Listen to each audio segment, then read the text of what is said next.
안녕하십니까. 나라사랑학교의 최환열 대표입니다. 이 시간에는 후설의 논리연구 1권에 나와 있는 순수 논리학의 필요성에 대해서 현상학은 어떻게 시작되는가에 대해서 한번 이야기를 나누는 시간을 갖도록 하겠습니다. 먼저 우리는 이 후설 현상학의 전체적인 그림을 먼저 한번 이해할 필요가 있습니다. 그것은 이와 같이 제가 그림으로 표시했는데요. 그 내용은 이렇습니다.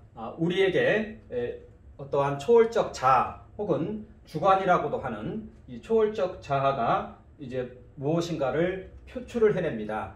그것은 바로 표현과 의미라는 이런 형태로 해서 우리에게 표출이 되는데요. 이것은 이제 우리의 언어입니다. 그러니까 사실 철학은 언어 분석이라고 이렇게 보아도 틀리지 않을 만큼 이 언어와 직결되어 있습니다. 그러니까 우리가 사용하는 이 언어에 선험성이 있다는 것입니다. 그러니까 경험을 통해서 알지 못하는 그 어떠한 요소가 이 언어에 반영이 되었다는 것입니다. 그래서 고대로부터 지금에 이르기까지 대부분의 모든 이러한 철학은 언어 분석이라고 보셔도 좋을 것 같습니다. 언어를 통해서 형이상학적 세계를 추적한다, 이런 개념으로 우리가 이해를 해도 되겠습니다.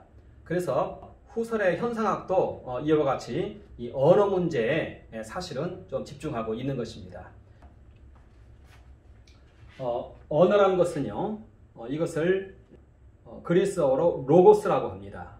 그리고 기독교 신앙에서도 이 로고스는 아주 중요한 2위 하나님으로 등장하고 있죠.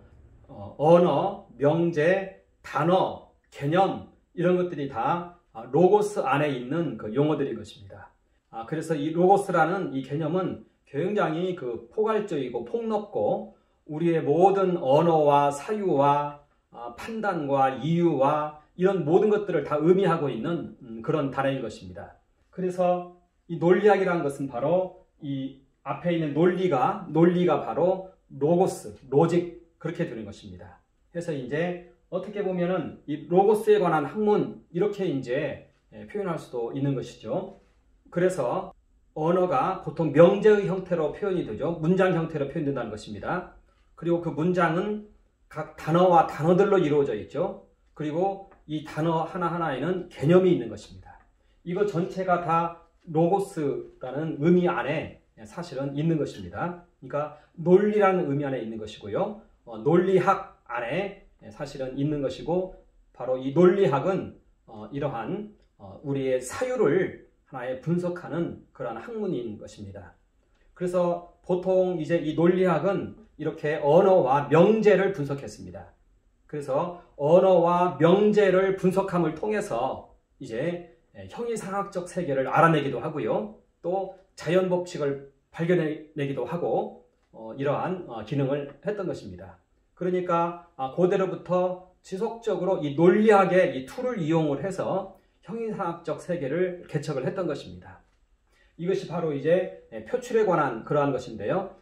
여기에 대해서 이제 후설은 그의 논리연구 1번에서 이제 이 순수 논리학이 가능한가라는 그러한 질문을 하게 되는 것입니다. 왜냐하면 이 논리학에는 심리적인 요소가 너무나 많이 들어있기 때문에, 또 심리란 것은 하나의 경험에 대한 하나의 심리이고 분석이기 때문에 거기에서는 개연성이 많이 개입되어 있습니다. 그러니까 엄정하게 정밀하게 이러한 법칙 제공을 하는데 항상 이 심리적인 요소가 문제를 일으켰던 것입니다. 그래서 이것이 자연 법칙과 관련해서는 이게 맞아떨어지는데, 이러한 정신적인 그러한 과학에 들어섰을 때에는 이제는 이 심리가 너무나 많이 개입을 하기 때문에 이제 이 논리학이 많은 문제를 야기시켰던 것입니다. 그리고 이제 후설은 그 부분을 지적을 하고 있는 것입니다. 해서 이러한 심리적인 요소가 배제된 순수 논리학이 가능한가, 이것을 이제 문제 삼고 있는 것입니다. 이것이 바로 이제 그의 논리연구 1권에 있는 내용이고요. 그 논리연구 1권은 후설 논리학 전체에 하나의 서론적인 역할을 이렇게 하고 있는 것입니다. 여기에서 그는 순수 논리학은 가능한가 하면서 이제 현상학의 필요성을 얘기하고 있는 것입니다. 그러면서 이제 후설은 우리 있는 이 명제 가운데 이러한 이 개념 가운데에서 심리적인 요소를 배제해 나가면서 순수 논리학이 무엇인지를 찾기 시작합니다. 그 방법은 판단 중지 혹은 괄호침 이러한 것을 통해서 이제 이 언어 이면을 이제 추적해 들어가는 것입니다. 그러면서 추적해 들어갔을 때 나타나는 것이 바로 우리 언어에는 표현과 의미의 기능이 있다, 이것을 얘기합니다. 그리고 이제 이 표현이란 것은 이 안에 있는 주관이 표현된 것이죠.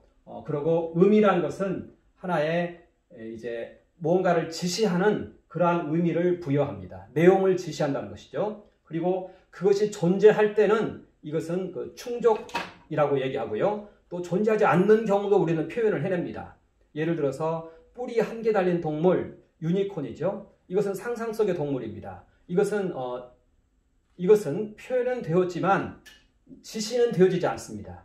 그렇기 때문에 이러한 것들에 대해서는 충족에 있어서 충족 작용이 없이도 우리는 무엇인가를 표현해낸다. 이것을 우리는 알 수 있다는 것입니다. 의미에는 지시체가 존재하지 않는데 우리 안에 있는 순수한 이 주관의 표현적인 요소들이 있더라. 이렇게 심리적인 요소들이 있더라. 이것은 존재하지 않아요. 그런데 이것을 우리가 표현을 해낸다는 것입니다.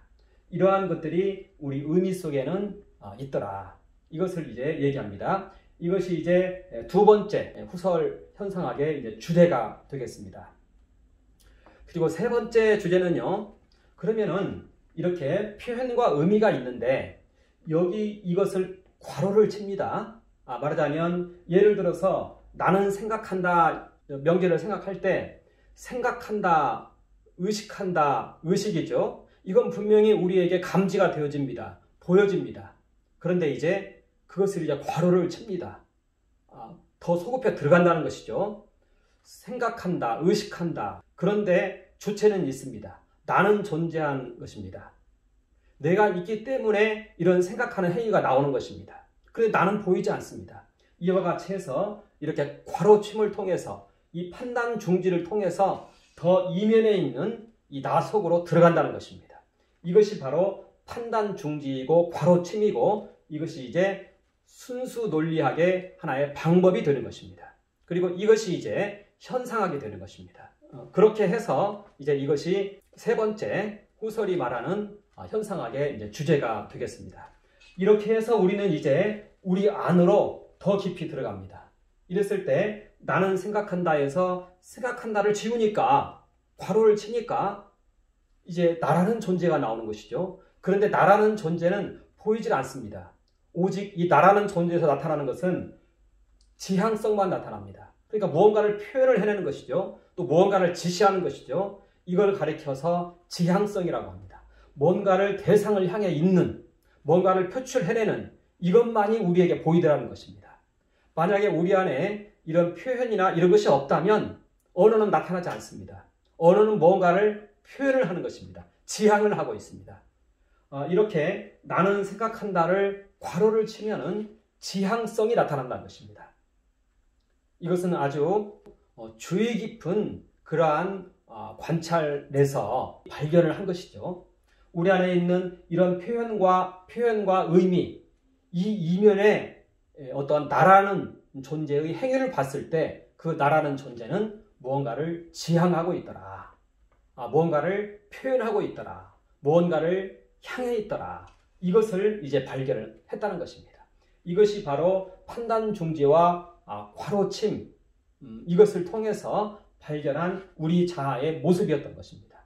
그렇게 해서 이제 우리 안에 나라는 존재가 있고 주관이 있고 주관이라는 것은 판단하는 주체라는 뜻이죠. 주관이 있고 그런데 이게 보이질 않아요. 초월적 자아라는 것입니다. 초월적 자아가 내 안에 있다는 것을 이제 발견을 한다는 것입니다.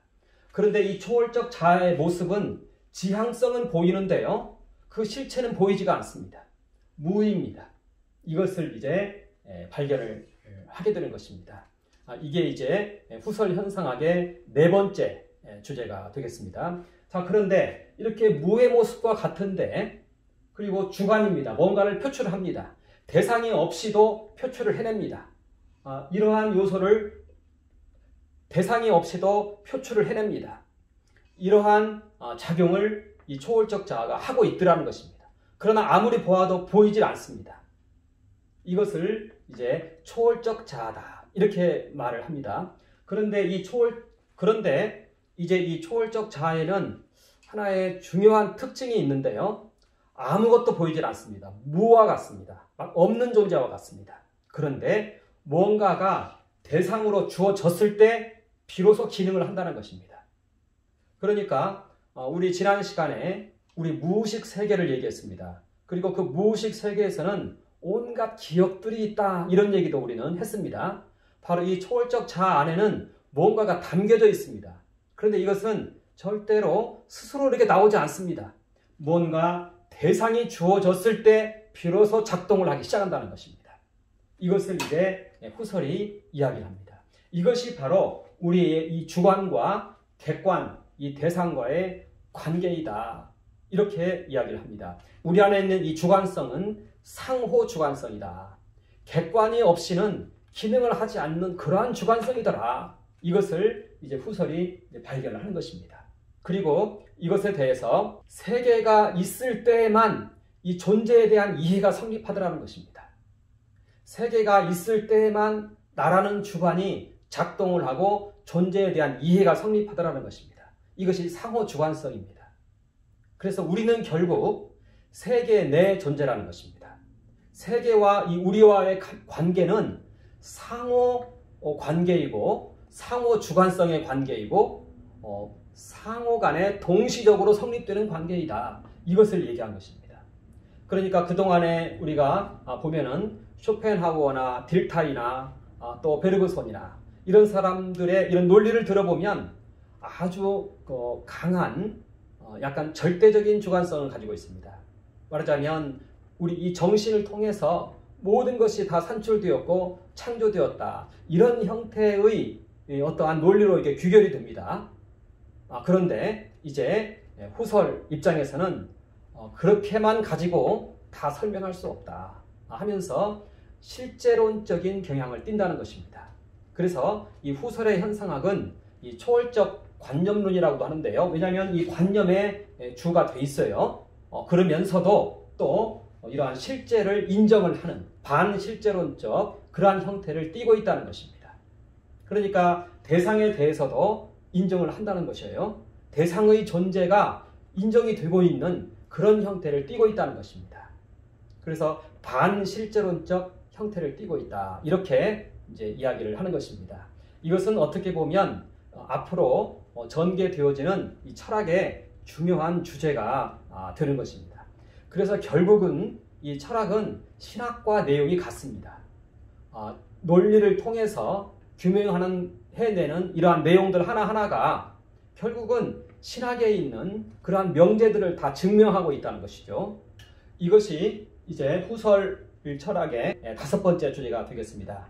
그리고 여기에서 시간 문제가 하나 더 나옵니다. 그래서 우리 지난 시간에 시간에 대해서 많이 배웠는데 그러한 내용과 하나의 깊은 연관을 가지고 있습니다. 말하자면 시간의 문제를 여기에 도입을 하는데 그 부분은 이제 후설의 후기 철학에 속하는데요. 그것은 이제 실존주의에 깊이 이제 반영이 되어서 이제 거기에서 우리는 좀 다루도록 하겠습니다. 그래서 여기에 있는 이 세계의 존재하고 또 후설의 시간성 이 문제가 이제 고스란히 실존주의 철학의 아주 주요 주제로 자리를 잡습니다. 하이데거가 그러한 내용들을 이제 실존주의로 이제 발전을 시키고 있는 것입니다. 자, 이것이 이제 후설 철학의 전반적인 하나의 그 흐름인데요. 그래서 오늘은 여기에 있는 이 첫 번째 주제에 대해서 이야기를 나누는 시간을 갖도록 하겠습니다. 후설은요, 원래 수학자였습니다. 그리고 이 수학이 이 모든 이 지식의 이 기본이라고 생각을 했고, 수학 위에 모든 학문들이 세워진다. 이렇게 생각을 했습니다. 수학이 가장 선언적이다. 이렇게 보았던 것입니다. 자, 그런데 어느 날 수학은 논리학의 한 분야라는 것을 알게 되었습니다. 실제로 그렇습니다. 그래서 이제 후설은 가장 기초가 되는 학문을 하고자 했기 때문에 이제는 수학에서 논리학으로 이제는 전향을 한 것입니다. 그리고 이제 논리학을 이렇게 이제 보게 되는데요. 당시에 밀이 이 논리학 전체의 체계를 정리를 했습니다.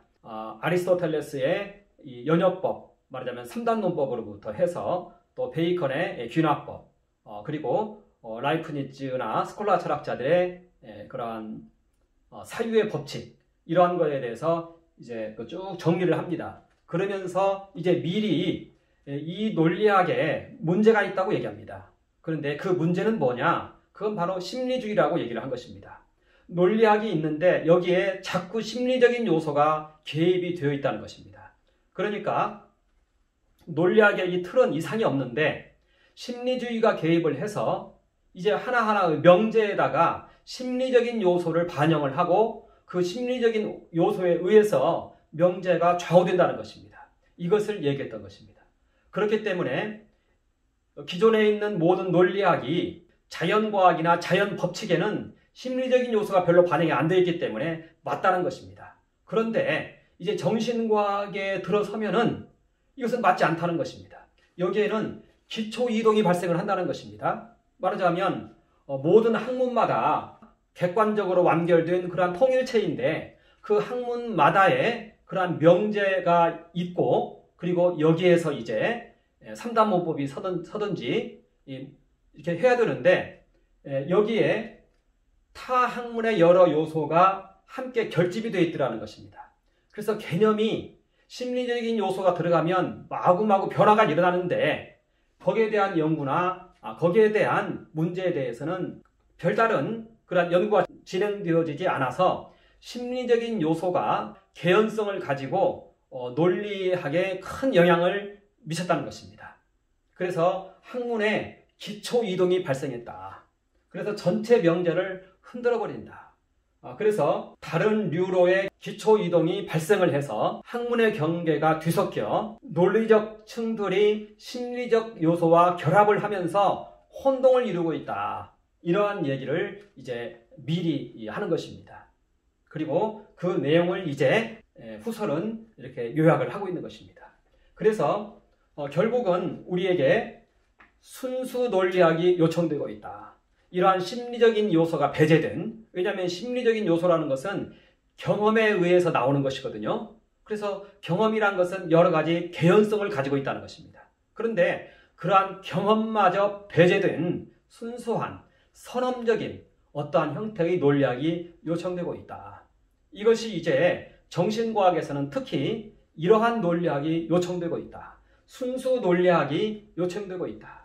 논리학은 심리학과 별도로 독립적인 분과이다. 이렇게 얘기하면서 이제는 이 논리학의 심리주의적 요소와 논리주의적 요소를 이제는 구분할 필요성이 있다. 그리고 순수하게 논리적인 것만을 가지고 얘기를 했을 때 그것이 바로 순수 논리학이다. 이렇게 이야기합니다. 그리고 이제는 우리 정신과학과 관련해서는 이제는 이 순수 과학이 필요하다.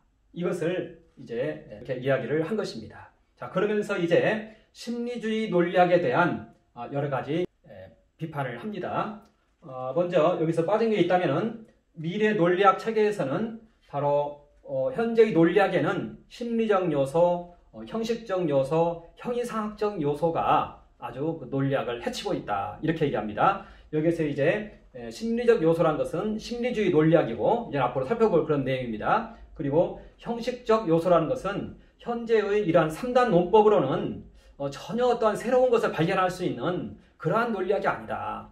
기존에 있는 알고 있는 지식을 체계화만 시켜줄 뿐이다. 이렇게 얘기합니다. 그리고 형이상학적으로 논리학이 많이 치우친 것에 대해서는 우리 이것은 이 인식론과 좀 많은 유배를 이루고 있다. 그것은 종교나 이런 데서 필요한 것이지 철학에서는 이러한 요소들은 좀 배제될 필요가 있다. 그런 이야기를 합니다. 그리고 이제 미래 논리적 체계에 나타나 있는 그 내용들을 이제 후설은 자신의 이 논리연구 1번에서 전체적으로 그동안에 있었던 논리학을 쭉 얘기하면서 이 논리학의 어떠한 요소들이 현재 좀 오류를 일으키고 있다. 그 내용을 지금 이야기하고 있는 것입니다. 그래서 먼저 심리주의라는 것은요, 심리주의 논리학 그랬는데 심리학이란 것은 모호한 경험을 일반화한 학문이다 이렇게 얘기합니다. 그러니까 심리적인 것들을 이제는 표현해내는 것이 이제 심리주의이고 심리학이죠. 그래서 이것은 경험이기 때문에 모호하다는 것입니다. 개연성이 있고 그 사람의 주관에 의해서 이 표현이 달라지고 똑같은 단어를 표현했는데 그 안에 심적 요소가 담겨 있다는 거예요. 기쁨도 담겨 있고 또 즐거움도 담겨 있고 슬픔도 담겨 있고 이렇다는 것입니다. 이러한 것은 개연성을 가지고 있는데 이것이 이제 논리학에 개입이 되면은 이 논리학은 회의주의에 빠지게 된다 이렇게 말하는 것입니다. 원래 논리학이란 개념은 사유 또는 사유 법칙을 연구하는 학문입니다. 그러니까 우리의 이 사유작용을 연구하는 거예요. 그리고 이 사유작용을 통해서 이제 뭔가를 발견을 해내는 것이에요. 이제 논리학의 가장 큰 기반을 놓은 사람이 아리스토텔레스인데요. 아리스토텔레스는 이 논리학을 통해서 형이상학을 탐구했습니다. 그것이 바로 아리스토텔레스의 형이상학입니다. 그리고 아리스토텔레스의 그 형이상학은 그 후에 중세 철학의 주제가 되었습니다. 그리고 기독교의 많은 교리들이 스콜라 철학자들의 이 교리들은 이 아리스토텔레스의 이 논리학을 원형을 해서 세운 그러한 이제 교리들이었던 것입니다. 그러니까 이렇게 사유법칙을 연구를 해서 어떠한 것을 새로운 지식을 발견해내는 것이죠. 그래서 진정한 지식을 얻기 위한 어떠한 형식을 연구하는 것입니다. 이것이 이제 논리학인 것입니다. 그래서 이것을 가리켜서 철학의 예비학문이다 이렇게 얘기합니다.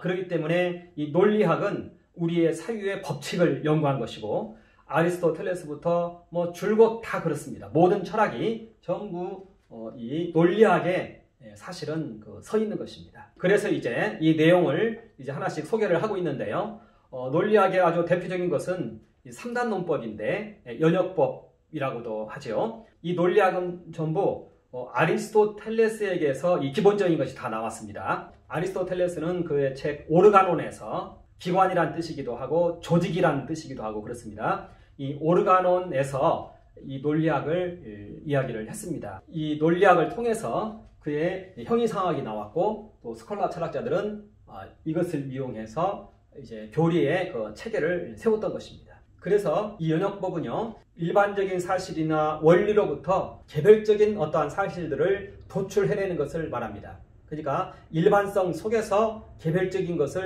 사실을 도출을 해내는 것이죠.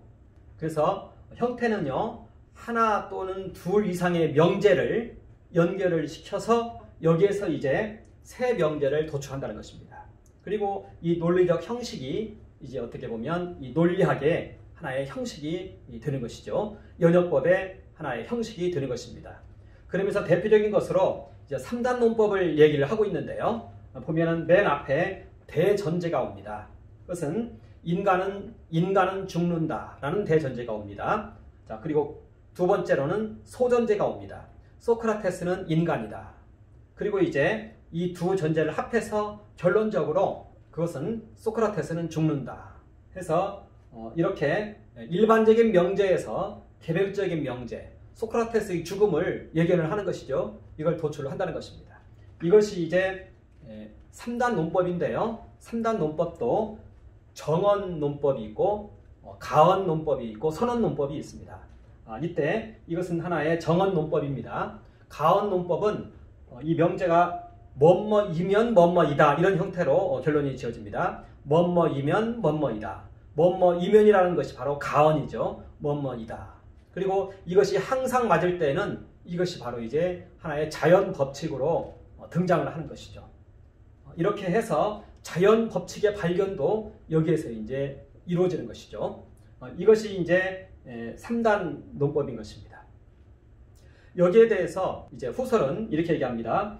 이것 자체로는 정밀하다는 것입니다. 논리 구조로서는, 논리 형식으로서는 정밀하다. 그러나 이것을 적용할 때 경험적 요소, 심리적 요소가 발생한다는 것입니다. 말하자면 인간은 죽는다는 것을 우리가 경험을 통해서 압니다. 많은 사람들이 죽는 것을 보면서 경험을 한다는 것이죠. 그래서 이것은 이제 심리적 요소라는 것입니다. 경험적 요소라는 것입니다. 그런데 이제 성경에 보면은요, 에녹이 죽지 않고 들려 올라가요. 그리고 엘리야가 또 죽지 않고 들려 올라갑니다. 이러한 내용들이 이제 나타난다는 것입니다. 자, 그렇다면은 그 성경이 틀렸느냐, 이렇게 이제 말할 수가 있죠. 그러나 대대를 거듭하면서 수천 년의 역사를 가지고 이 사실을 우리는 간직하고 있는 것입니다. 왜냐하면 우리는 그걸 모르기 때문에 그렇습니다. 영적인 세계, 하늘의 존재, 신의 존재, 이런 것들은 경험을 통해서 많이 주어지는데 그 정체를 알 수가 없어요. 그렇기 때문에 이거에 대해서는 어떻게 말을 할 수가 없다는 것입니다. 하나의 개연성이라는 것입니다. 예수 그리스도가 부활했다. 이것도 이제 개연성인 것이죠. 죽었지만 또 부활했다. 나사로가 죽었다, 부활했다. 이런 모든 것들이 하나의 이제 그 경험을 통해서 알게 되는 것이고, 여기에는 심리적인 요소가 있고 여기에는 개연성이 있기 때문에 이 개연성에는 신급이 매겨져야만이 이제는 이 틀이 제대로 작동을 한다. 이렇게 말을 하고 있다는 것입니다. 그러니까 이제 이 3단 논법이 아무리 바르다 하더라도 이제 이 안에 있는 구성 요소들 사이에 심리적인 요소를 빼고 순수한 그 명제, 진정한 그 명제, 사태 자체에서 나타난 그 명제, 그게 필요하다는 것입니다. 말하자면 심리적인 요소가 배제됩니다. 여기 보면 여기 있죠? 표현과 의미가 있는데 이 의미 속에는 심리적인 요소가 담겨져 있습니다. 그런데 여기가 사태 자체인데요. 사태 자체가 발생했을 때에는 아직 심리적인 요소가 표현이 안 됐어요. 바로 여기에 있는 명제가 오히려 필요하다. 지금 이 얘기를 사실은 하고 있는 것입니다.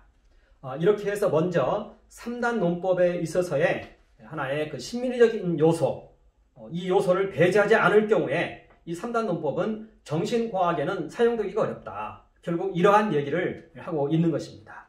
자, 그리고 이제 두 번째로 균합법을 얘기합니다. 이것도 이제 아리스토텔레스가 처음으로 얘기를 했는데요. 균합출이라고도 합니다.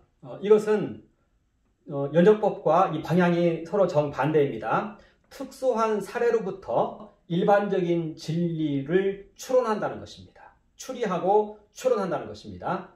그래서 특수한 사례로부터 일반적인 진리로 추론한다. 이게 이제 그 균합법입니다. 그리고 이 균합법을 한 번 더 이렇게 잘 정리한 사람이 있는데 그가 바로 베이컨입니다. 베이컨이 신기관에서, 여기서 이 기관은 오르가노즈라는 뜻인 것입니다. 새로운 오르가논, 아리스토텔레스의 이 오르가논에서 이제는 새로운 것이다. 이런 의미를 이렇게 가지고 있습니다. 여기에서 실험이나 관찰을 통해서 이제 균합 추론을 할 수 있다. 여기서는 단순한 경험이죠. 그런데 이제는 실험이나 관찰을 통해서 이제는 그 위에 있는 상위 단계에 있는 하나의 자연 법칙과 같은 것들을 추론할 수 있다. 이렇게 지금 이야기를 한 것입니다. 자, 과학적인 방법이 대표적인 것이죠. 이 사례를 한번 살펴보면요. 전제 1, 서울대생 A는 영리하다. 전제 2, 서울대생 B는 영리하다. 전제 3, 서울대생 C는 영리하다. 자, 그렇다면 모든 서울대생은 영리하다. 자, 이게 이제 균합법적 형태입니다. 자, 그런데 이게 맞나요? 틀리나요? 여기에 있어서는 이제는 심리적인 요소가 여기에도 많이 개입되어 있다는 것입니다. 법칙의 타당성을 이것을 가지고 정초하지는 못한다. 이렇게 얘기합니다. 경험의 개별적인 사실들의 심리적인 요소가, 즉 개연성이 많이 개입되어 있다. 이것은 주관에 따라서 그것은 달라진다. 판단 기준에 따라서 달라진다. 그래서 이러한 개연성에는 신급이 매겨져야 된다. 이것은 추측이지 순수한 논리 법칙은 아니다. 추측이 개입된 하나의 사유 법칙일 뿐이다. 이렇게 이제 푸설은 밀의 논리학 체계에 있는 내용을 이용을 해서 이렇게 이야기를 합니다. 그리고 이제 또 논리학의 세 번째 형태가 있습니다. 그것은 하나의 사유 법칙이라는 이런 형태가 있는데요. 이것도 아리스토텔레스가 이야기를 했습니다. 아리스토텔레스는 이것을 사고의 근본 원리라고 하면서 이 세 가지를 얘기했습니다. 동일률, 모순율, 배중률, 이 세 가지를 얘기했습니다. 그리고 이제 여기에 추가해서 이유율을 스콜라 철학자들이 얘기했고, 그리고 라이프니츠가 이유율을 얘기했습니다. 원인 없이는 아무것도 없다. 이게 이제 하나의 이유율인데요. 이게 이제 자연과학의 이런 발견과도 하나의 같은 이야기인 것입니다. 그래서 이 세 가지 이 율을 보면 동일률은 A는 A이다. 모든 것은 그 자체와 그 자신과 동일하다. 그리고 모순되는 명제는 A는 A가 아니다. 이것은 모순이 된다. 그리고 배종률은요, A는 B이든지 B가 아니든지이다. 이게 이제 이 세 가지가 우리의 사고의 이제 근본 패턴이다. 이렇게 얘기를 합니다. 그러면서 이게 추가적으로 이유율을 이렇게 이야기하고 있는 것입니다. 이게 사고의 원리인데요. 여기에는 사유의 개연성이 반드시 존재하게 되어 있다. 동기에 따라서 결과가 달라진다. 그러면서 이러한 사유의 법칙에서 이러한 심리적인 요소를 배제하지 않으면 그것은 하나의 법칙으로 자리 잡을 수 없다. 이것을 이야기를 하는 것입니다. 자, 이렇게 크게 세 가지를 얘기하고 미 자신이 하나의 명명이론이라고 해서요. 이름에 관한 그러한 이론입니다. 이것을 이야기를 했는데 사실 이 이야기가 분석 철학과 맥락을 같이 합니다. 분석 철학이 이와 같은 형태로 되어 있습니다. 현대 철학은 크게 세 분과 정도로 나누는데요. 실존주의, 구조주의, 그리고 분석 철학 이렇게 세 개로 나눕니다. 물론 이제 사회주의 철학도 있죠. 그러나 그것은 하나의 이단적인 철학이기 때문에 정상적인 철학으로 우리는 이제 인정되지 않습니다. 그런데 이렇게 세 번째 철학의 주제가 분석 철학인데 분석 철학이 이와 같은 형태로 되어 있습니다. 먼저 고유명사와 일반명사가 있는데 고유명사는 분명히 대상이 있는 것이죠. 이렇게 보입니다. 존재를 해요. 그러나 일반명사, 수로 형태를 띠고 있습니다. 이것은 사실은 보이지 않습니다. 이 고양이, 저 고양이, 그 고양이 이건 다 대상적인 의미를 가지고 있어요. 보여요. 그런데 고양이 이것은 안 보입니다. 그것은 우리 의식 속에만 있는 것입니다. 그건 일반명사입니다. 그게 보통명사입니다. 또 진실이라는 것도 봅시다. 이 추상명사인데요. 저 사람은 진실하다. 그 사람은 진실하다. 또 누구는 진실하다. 진실은 분명히 존재합니다. 그런데 진실은 어디 있느냐? 이건 안 보입니다. 이것은 수로 형태로만 존재합니다. 자, 이렇게 우리의 모든 명제는 이와 같이 이 대상과 수로 형태로 되어 있습니다. 자, 그런데 여기에 이 수로에 하나를 더 추가할 수 있습니다. 목적어를 추가할 수 있습니다. 목적어. 이것은 이 대상과 관련이 있는 목적어이죠. 이런 형태로 명제를 엮으면 이 세계를 논리적 세계로 표현할 수 있다라고 말한 게 이제 러셀입니다. 그것이 이제 분석 철학의 하나의 시초가 되는 것이죠. 이와 같이 이러한 것도 이렇게 이제 얘기를 합니다. 그런데 어찌되었든 이 모든 이 논리학 자체가 하나의 심리적인 요소를 배제하지 않으면 심리적인 요소가 이 논리학에 스며들어서 이 논리 형식을 해치고 있다. 그렇기 때문에 우리는 명확한 개념을 찾아야 된다. 말하자면 이제 우리 심리학주의에는 사실의 문제, 개념의 문제가 이제 있다. 이렇게 말합니다. 그래서 결국 심리주의 논리학은 인식작용적 회의주의에 빠져 있다. 인식작용이라는 것은 인식을 먼저 하고 그 다음에 이 인식한 것을 개념화해서 이 논리 형식에 투입을 해야 되는데 인식 자체에서 그 사실 자체가 지금 흔들리고 있다. 심리적인 요소가 너무나 많이 반영되고 있기 때문에 정확한 하나의 변수가 들어가는 것이 아니라 개연성이 존재한다. 이것이 이제 하나의 논리학의 틀을 이제 흔들고 있다. 논리적 원리에는 사실이 반드시 반영이 되어야 된다. 이것을 이야기하고 있는 것입니다. 그렇게 했을 때 여기에서 이 그림을 보면은 여기 있는 개념들을 자꾸 우리는 논리 형식에 끼워 넣습니다. 그런데 이 개념들은 여기에서 의미가 주어질 때 심리적인 영향을 너무 많이 받은 개념이라는 것입니다. 그래서 그 개념은 너무 다양하다는 것입니다. 표현은 하나로 그냥 돼 있는데 그 이면에 있는 이 심리적인 요소가 이 개념 자체를 흔들고 있기 때문에 이 상태에서의 논리학은 자연과학은 맞을 수 있을지 몰라도 그러나 정신과학은 맞지가 않다. 이렇게 말합니다. 그렇다면은 여기에서 심리적인 요소가 배제된 어떠한 그 개념이 이 논리학에 반영이 되어야 된다. 이게 이제 후설의 이야기인 것입니다. 자, 그래서 이제 여기에 반영되어질 이 개념은 여기에서 더 깊이 들어가야 된다. 사태 자체로 가야 된다. 이렇게 말합니다. 말하자면 최초로 이 대상을 인식했을 때, 인식한 다음에 표현이 나오는 것이지 않습니까? 이 대상을 인식했을 때 이 시점, 초월적 자아가 이 대상으로부터 초월적인 무엇을 인식했을 때, 아무것도 이 심리적인 요소가 섞이지 않았을 때, 그것이 이제 순수한 하나의 개념이다. 그 개념이 논리학에 반영되어야 된다. 그렇기 때문에 이제 우리 모든 학문의 기초로서 논리학을 우리가 말한다면 그 논리학은 이제 사태 자체로 돌아가야 된다는 것이죠. 이것이 바로 사태 자체로의 의미입니다. 그러니까 대상을 초월적 자아가 처음에 인식했을 때 그때로 돌아가야 된다. 이렇게 말을 하는 것입니다. 그래서 결국은 후설은 논리학의 어떤 체계를 세우려고 이렇게 시도를 했는데 결국에서는 이제 하나의 이러한 현상학, 완성을 할 수는 없죠. 이러한 현상학을 하나의 발견하게 되는 그러한 성과가 나타났던 것입니다. 그래서 여기에서 이제 이 주관으로 이 명제에 있는 개념을 확실하게 하기 위해서 진정한 개념, 우리 심리적 요소에 작용을 받은 그러한 개념이 아니라 진정한 개념을 추적하고자 하는 그 일환인 것입니다. 그러면서 초월적 자아가 발견이 되고 이 초월적 자아는 대상과 함께 존재한다는 것을 발견하고 하면서 하나의 그 현상학에서 하나의 실존주의의 그러한 길을 여는 그런 역할을 이제 했던 것입니다. 이것이 이제 이 후설 현상학의 하나의 전반적인 모습이면서 왜 현상학이 필요하고 왜 순수 논리학이 필요한가에 대한 그러한 얘기를 이렇게 했던 것입니다. 감사합니다.